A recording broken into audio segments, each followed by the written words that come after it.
Hello guys, আসসালামু আলাইকুম and welcome to my new blog. তো গাইস, আজকের ভিডিওটা আমি প্রায় 10:30 না হয় 11টা এরকম বেজে গেছে। তো আজকে রান্নাঘর থেকে ব্লগটা শুরু করতেছি। তো কী কী রান্না করবো ফার্স্টেই দেখিয়ে দিচ্ছি আপনাদেরকে। এখানে হচ্ছে যে করলা ভাজি করবো আর কি, করিনি। চিকেন আর কি ক্লিন করে রাখছি, এটা এখন ভাজবো। আর এখানে হচ্ছে যে পেঁয়াজ কুচি করে রেখে দিয়েছি। আমার পেঁয়াজ কুচি করাতে এত একটা ঝামেলার বিষয়, যারা যারা পেঁয়াজ কুচি করেন তারা অবশ্যই জানেন। তো আমার পেঁয়াজ কুচি করতে গেলে আমার চোখ মুখ দিয়ে পানি চলে আসে, একদম অবস্থা খারাপ হয়ে যায়।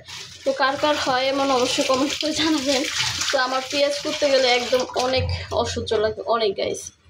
তো আমার মতো কে কীরকম পেঁয়াজ করতে গেলে এই ঝামেলাটা ফেস করেন অবশ্যই কমেন্ট করবেন। তো আমার খুব রাগ হয়, এবারে চোখ মুখ জ্বলে যায়। তো যাই হোক গাইস, তো এখন চিকেনটার পানিটা ফেলে নিচ্ছি। এবার হচ্ছে যে এটা একটু হলুদ মরিচ দিয়ে একটু ভেজে নিব, কারণ আমার ঘরে আবার হচ্ছে যে আমার ঘরে হচ্ছে না ভেজে খেতে চায় না। তো যদি আমি একদিন এরকম সামহাও টাইম হচ্ছে না আমার হাতে, আমি টাইম ম্যানেজ করতে পারতেছি না, ওই অবস্থায় যদি আমি আপনার হালকা একটু কষিয়ে রান্না করি না, একদমই খেতে চাইবো না, একদমই না। তো চলুন, এখানে আমি চুলার মধ্যে এই একটা বসিয়ে দিচ্ছি। আমি জানি আপনারা এটা দেখে অনেকে অনেকভাবে হাসবেন আর কি, তবে হাসার কোনো কারণ নেই গাইস, কারণ এটা হচ্ছে যে অনেক তেলে।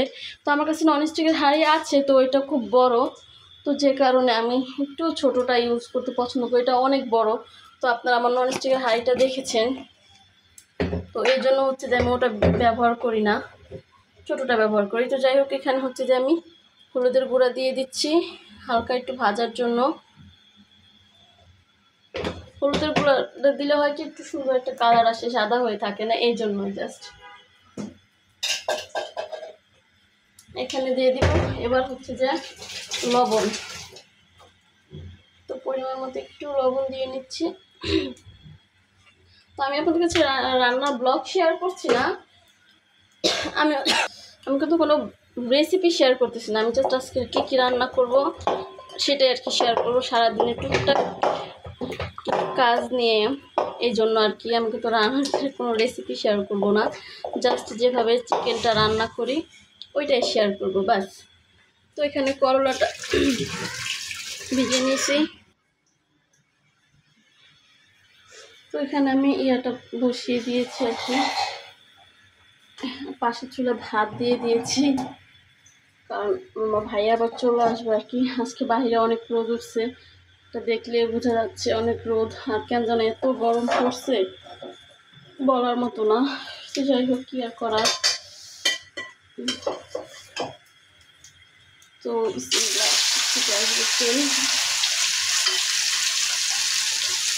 যাই হোক, খুঁটিতে ট্রাই করছিলাম, বাট পাচ্ছি না, লাস্ট পর্যন্ত হাত দিয়ে দিচ্ছি, শেয়ার করবো।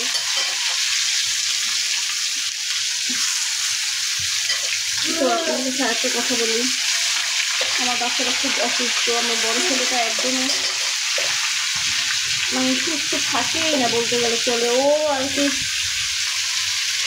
অসুস্থই থাকে, ম্যাক্সিমাম টাইম অসুস্থ হয়ে পড়ে, ওই যে কেন এরকম মানে সে কিছুতে অসুস্থ হয়ে পড়ে। তো 2 দিন আগে হচ্ছে গিয়ে রেখেছিলাম, হোক তো চলুন রেখে যাই। তো 2 দিন আগে হচ্ছে যে ভালো ছিল, স্কুল থেকে এসেছে যখন, তখন হচ্ছে গিয়ে আমি দেখেছিলাম যে ওর আর কি হালকা একটা ইয়ার মতো উঠছে জামা পরো। তো তখন হচ্ছে যে আমি বুঝিনি যে ওটা মানে মাঙ্কি পক্স বা মিনি পক্স যে নামে চিনেন, তো ওইটা উঠবে। তো দেখে আসো, তো আমি জানতাম না যে ওটা ওরকম। তো আমি নিত্যদিনের মতোই বসে বসে করে কাজকাম করতেছি। তো আমার পরের দিন দেখি যে একদম মাঙ্কি পক্সগুলো হয়ে আর কি শরীরে ভরে গেছে। তো এখনও খুবই অসুস্থ, স্কুলও দিতে পারতেছি না। তো এর মধ্যে ছেলের পরীক্ষা, আমি খুব টেনশানে আছি। তো সবাই দোয়া করবেন আমার ছেলেটা যাতে খুব দ্রুত সুস্থ হয়ে যায়। তো এখানে আর বাবার যে রাত্রে গরুর মাংস, সেদিন আপনাদেরকে দেখিয়েছিলাম, গরুর মাংসের আচারটা এনেছে যে, সেটা কিন্তু সে একদমই খেতে পারছে না, একদমই না, এত বাজে টেস্ট, কী আর বলবো আপনাদেরকে, উনি খেতেই পারতেছে না। তো লাস্ট পর্যন্ত আমাকে বলতেছে হচ্ছে যে তুমি এগুলো ধুয়ে নাও, ধোয়ার পর হচ্ছে যে তারপরে এটা খাওয়া যাবে, মেবি শুকিয়ে আর কি খেতে পারবা, তো একটু ধুয়ে নাও। সবগুলো গোছগুলো আবার সলিড দিয়েছে, তো ওইটা একটু ধুয়ে তারপর আমাকে নিতে বললো। কারণ কী করবো, 700 টাকা দিয়ে কিনেছে, তো ওটা তো আর ফেলে দেওয়া যায় না। তো সেই জন্য দেখুন মাছের কাঁটা ফেলছে কোথায়, দেখুন। তুমি খাও ওইটা। তো এখানে আমি চিকেনগুলো উল্টিয়ে নিচ্ছি আর কি। তো একবার উল্টাই নিই, এখন ফার্স্টে এসে উল্টাই দেবো, কারণ বা পিছনে কাছে করি, না হলে তো আবার পুড়ে যেতে পারে। কারণ আমার আবার হচ্ছে যা পোড়াপুরির অভ্যাসটাও নেই, আমি চুলায় কিছু দিয়ে গেলে না ভুলে যাই গা, তো ওটা ভুলে যাই। তো এসে দেখি পুড়ে গেছে একদম, এই দিক সেদিক পুরা না, অনেক পুড়ে গেছে। হ্যাঁ, তো টেবিলটা হালকা পাতলা ক্লিন করে নিয়েছি, তো যতটুকু পেরেছি আর কি, হাতের কাছে ছিল ততটুকুই ক্লিন করছি। তো আমি কাজ করতে পছন্দ করি, অবভিয়াসলি কাজ করতে পছন্দ করি, সেটা যদি নিরিবিলি হয়। কারণ আমি আমার বাচ্চাদের জন্য আমি কোনো কাজই ঠিক মতো করতে পারি না, তারপরও অনেকটা চেষ্টা করি ঘরের সব জিনিস ক্লিন রাখার, ঘরটাকে একটু সুন্দর রাখার। এখানে ভুট্টাটা অনেক দিন ধরে, এটা খাবো মানে এটা কীভাবে খাবো সেটা বুঝতেছি না, কারণ পপকর্ন বানায়ও খাওয়া যায় না, জাস্ট ভেজে আপনার খেতে হলে জাস্ট কী করতে হবে, ভেজে খেতে হবে। তো যে কারণে হচ্ছে যা খেতে পারতেছি না, কারণ টেবিলে অনেক দিন আছে, দেখি এর মধ্যে কি করি ভুট্টাগুলো নিয়ে। তো এখানে আম্মুর রুমটাও পুরো অগোছালো হয়ে আছে, দেখাই যাচ্ছে। তো এখানে আম্মুর ফ্রিজ থেকে এসে আমি ওকে দেখতেছি যে গতকালের কিছু ল্যাপটপের ভাত ছিল আর কি, ওই ভাতটা নিব, আর এই শাকটা আর কি আম্মু বেঁচে টেচে রেখে গিয়েছিল রাতে, তো এটা ভাজি করব আর কি আজকে। তো আজকের এগুলোই করছি, তো চলুন সাথে থাকুন।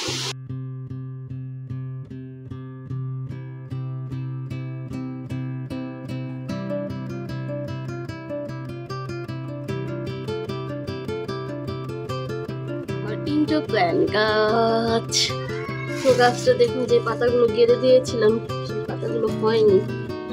তো এটা আমি চেষ্টা করছিলাম যে হয় কিনা, বাট হয়নি। তো যাই হোক, গাছটা এখন আলহামদুলিল্লাহ অনেকটা ভালো আছে, অনেকটা সুস্থ আছে।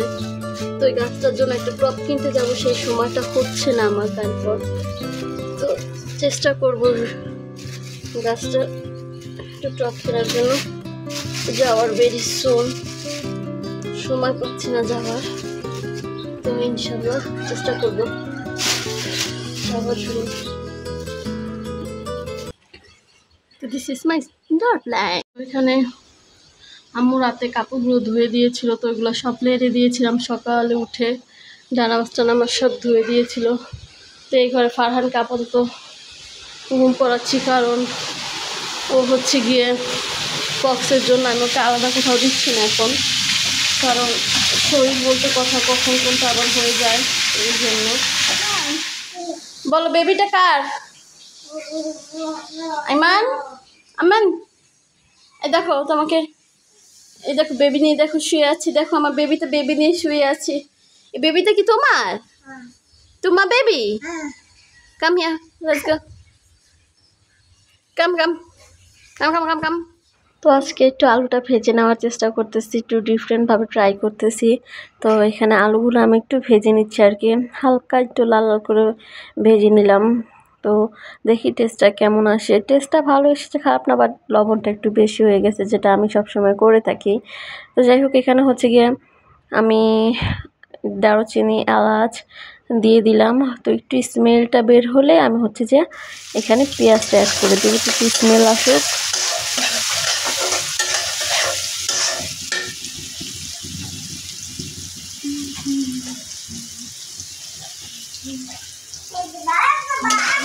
তো পেঁয়াজটা একটু লাল লাল হোক আর কি, ভাজা ভাজা করে একদম একটু লাল লাল করে ফেলবো। তো লাল লাল অলমোস্ট হয়ে গেছে। তো এর মধ্যে আমি হচ্ছে গিয়ে আদা রসুন ময় মশলা সব কিছু দিয়ে দিয়েছি। তো লবণটা দিতে ভুলে গিয়েছিলাম, তো এখন লবণটা আর কি অ্যাড করে দিচ্ছি।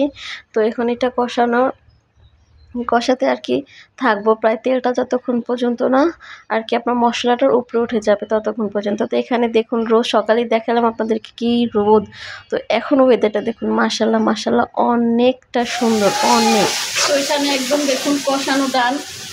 তো দেখুন কালারটা, তেল যখন ছেড়ে দিবে অবশ্যই তখন এর মধ্যে আমি তো এই জায়গায় রয়েছে, আমি হচ্ছে এটার মধ্যে দিয়ে দিয়েছি সব মুরগি টুকি আর কি, এটা ভালো মতো কষুক।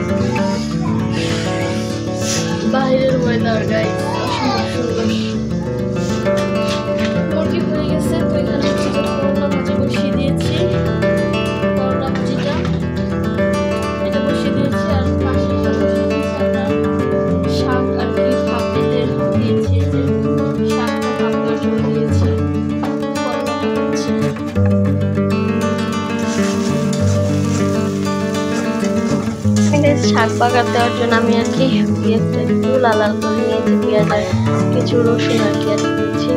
তো শাক ভাজিতে পেঁয়াজ আর রসুন লাগে, তো এটার মধ্যে আমি এটা একটু ঝাল দিই। তো বাচ্চাটাকে খাওয়াবো বলে কথা, তো সেই জন্য হচ্ছে কি আমি এক ফোঁটাও ঝাল দিইনি, জাস্ট এরকমই আর কি ভাজি করতেছি আর কি। কারণ ঝাল দিলে ওরা আবার খাবে না, তোমার বড়টা একদমই ঝাল খেতে পারে না। তো আমি চেষ্টা করি মাঝে মাঝে যে একটু যাতে ঝাল খাবার, তো খেতেই পারে না, একদমই ঝাল খেতে পারে না। কি আর করবো। তো অলমোস্ট শাক ভাজি করা প্রায় হয়ে গেছে। শাক ভাজি করা হলে আমার আর কোনো তেমন কাজ নেই, চিকেনও তো হয়ে গেছে, আর করলাটা পাশের চুলায় হচ্ছে আর কি। তো এটা হয়নি, তো পাশের চুলায় ভাজা ভাজা হোক। আর এখানে অলমোস্ট শাক ভাজি হয়ে গেছে প্রায়। তো তারপর চুলায় কিছুক্ষণের জন্য আর কি আমি রেখে দিচ্ছি। দেখুন কারেন্ট চলে গেছে আমাদের ঘরে, তো এরকম অবস্থা দেখুন। স্কুল ব্যাগ, নাস্তা করে প্লেট সব রেখে গিয়েছে এখানে। তো এটা কিন্তু সকালে একবার উঠে আমি গুছিয়ে ফেলে রেখেছিলাম, তো আবার কি করে ফেলেছে, এলোমেলো করে ফেলছে। একবার গুছিয়ে রেখে গিয়েছিলাম। দেখুন আমার এই ফোনটার অবস্থা কি করছে। ঝুড়িটা একদম অবস্থা খারাপ করে ফেলছে, ভেঙে একদম ভেঙে অবস্থা খারাপ করে ফেলছে।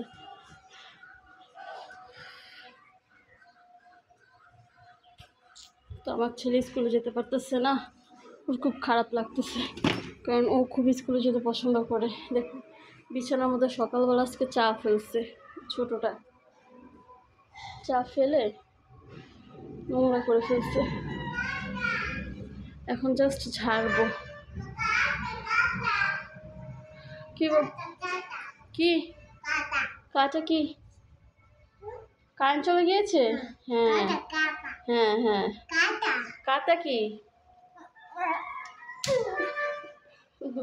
কি জানি বোঝাচ্ছে আমাকে, আমি বুঝতে পারতেছি না।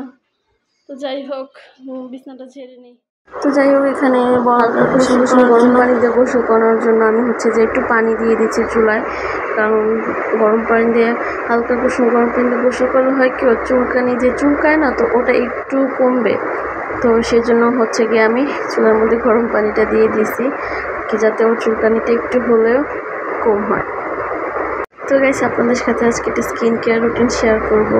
তো এটা হচ্ছে গিয়ে, জানি কেউ চিনেন বা কেউ চিনেন না, হ্যাঁ এটা হচ্ছে চন্দন। তো এটা ওর বাবা আর কি রাঙামাটি গিয়েছিল, ওদিকে ঘুরতে গিয়েছিল, তো ওদিক থেকে নিয়ে আসছে আমার জন্য এটা চন্দন। হ্যাঁ, এটা স্কিনে দিলে দাগ, বরের মেজটা অনেক কিছুই রিমুভ হয়ে যাবে আস্তে আস্তে। আর এটা তো সবাই চিনেন, আমি জানি সব মেয়েদেরই ফেভারিট থানাকা। তো এটাই সবাই ইউজ করেন, তো আমি ইউজ করি, আমার কাছে খুব ভালো লাগে। তো সেজন্য আমি ডে টাইমে এই দুইটা জিনিস আমার স্কিনে ইউজ করি, সেটা আপনাদের কাছে শেয়ার করলাম। তো গাইস, আজকের ভিডিওটি কেমন লাগলো অবশ্যই কমেন্ট করে জানাবেন। আর আমি নতুন গাইস, অবশ্যই আমাকে সাপোর্ট করবেন, অ্যান্ড ভালো লাগলে একটা করে লাইক আর অবশ্যই সাবস্ক্রাইব করতে ভুলবেন না গাইস। তো আপনাদের ভালোবাসায় আমাকে অনেক দূর এগিয়ে নিয়ে যেতে সাহায্য করবে। তো গাইস, আজকের ভিডিওটা কার কেমন লাগলো অবশ্যই কমেন্ট করবেন, কিন্তু আপনারা কিন্তু কমেন্ট করেন না, তো কমেন্ট করতে কিন্তু একদমই ভুলবেন না। তো আর এখানে দেখুন বাইরে অনেকটা বৃষ্টি ছিল, তো কাজ কাম সেরে বৃষ্টিটা আসছিল আগেই আর কি। তো এটা ছোটো করে ক্লিপ আমি আর কি লাস্টে আর কি